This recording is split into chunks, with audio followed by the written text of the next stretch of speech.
Because whilst the PNP base is energized, mobilized, enthusiastic even,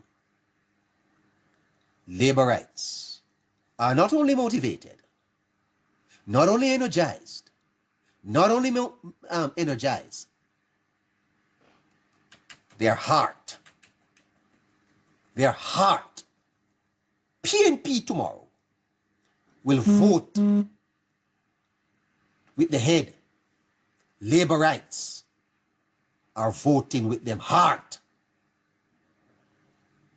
They are going to be fighting for their leader tomorrow. That is going to be at the ballot box. And when they mark that X tomorrow, no labor right is going to just go into the station, you know, and mark an X. They are going to press down on the paper.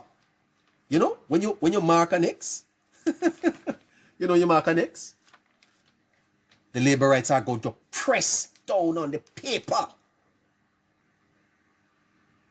and put that X there. Because that's passion.